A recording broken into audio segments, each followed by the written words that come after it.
اعوذ باللہ من الشیطان الرجیم بسم اللہ الرحمن الرحیم زین للناس حب الشہوات من النساء والبنین والقناطیر المقنطرة من الذهب والفضة والخیل المسومة والانعام والحرث ذالک متاع الحیاۃ الدنیا واللہ عندہ حسن المآب۔ آمنت باللہ صدق اللہ العظیم۔ رب اشرح لی صدری ویسر لی امری واحلل عقدۃ من لسانی یفقہوا قولی۔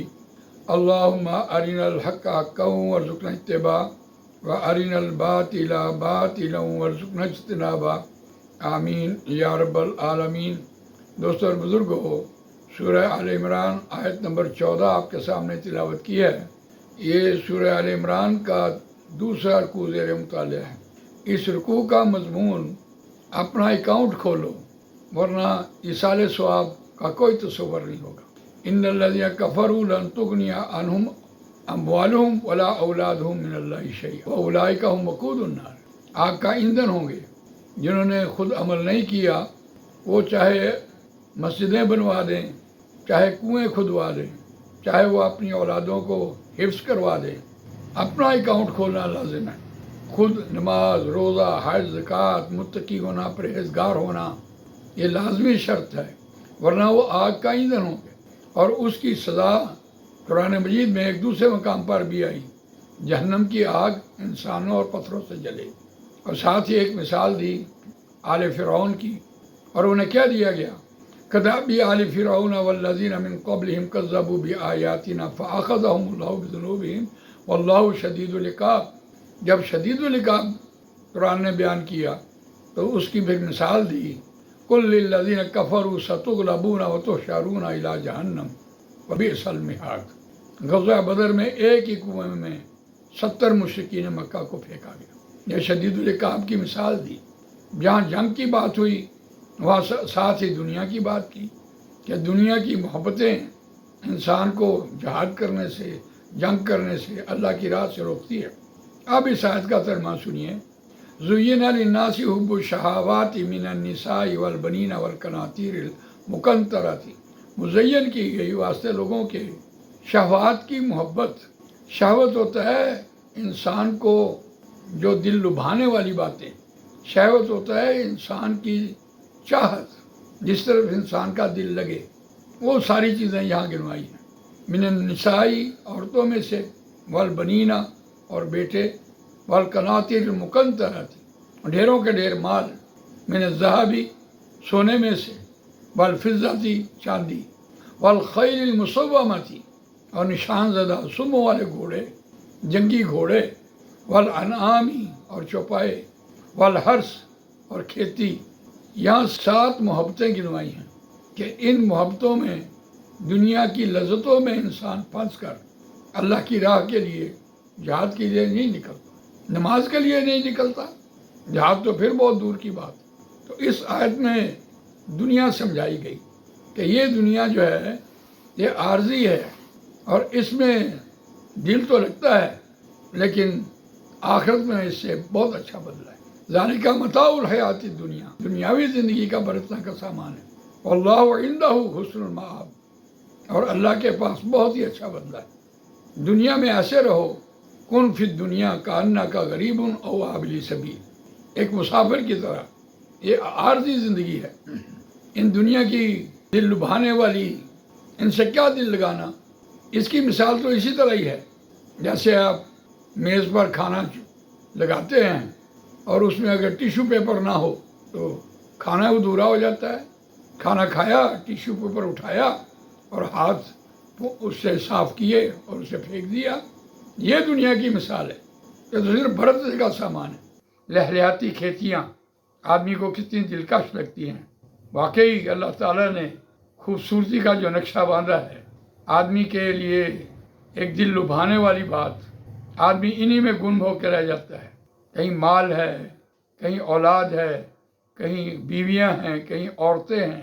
انسان کی بلا شبہ یہ ہر چیز اس کی ضرورت ہے، لیکن جب ضرورت بڑھ جائے اور مقصد فوت ہو جائے تو اس کا کوئی فائدہ نہیں۔ مثال کے طور پر کشتی کی ضرورت ہے پانی کے بغیر کشتی نہیں چلتی، اور اگر پانی اس کے اندر آ جائے کشتی کے اندر تو وہ تو ڈبو دے گی۔ تو اس کو ضرورت کی حد تک رہنا چاہیے، مقصد زندگی نہیں بنا لینا چاہیے۔ اگر آدمی ان ساری محبتوں کی وجہ سے ان کے ساتھ دل لگا بیٹھا، دنیا میں مگن ہو گیا، تو پھر اس کا مقصد فوت ہو گیا، جس مقصد کے لیے اللہ تعالیٰ نے انسان کو دنیا میں پیدا کیا۔ قرآن مجید نے سورہ توبہ میں اس کی مزید وضاحت کی، یا ایھا الذین آمنوا لا تتخذوا آباءکم و اخوانکم اولیاء ان استحبوا الکفر علی الایمان۔ اپنے آباء و اجداد، اپنے عزیز و اقارب، بہن بھائیوں کو ترجیح نہ دو اگر وہ کفر میں ہوں ایمان کے مقابلے میں۔ وَمَن يَتَوَلَّ مِنْهُمْ، اور جو کہ پھرے گا ان کی طرف، منکم تم میں سے، فَأُولَٰئِکَ هُمُ الظَّالِمُونَ، پس وہی لوگ ظالم ہیں۔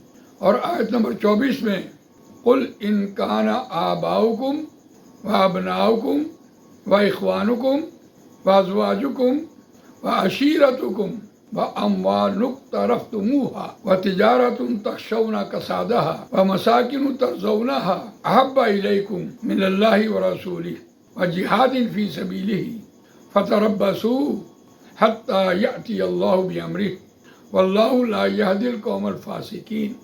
اے اہل ایمان، اپنے آباء و اجداد، اپنے بہن بھائی اگر وہ کفر پر ہیں ایمان کے بدلے تو ان کے ساتھ دوستی نہ کرو۔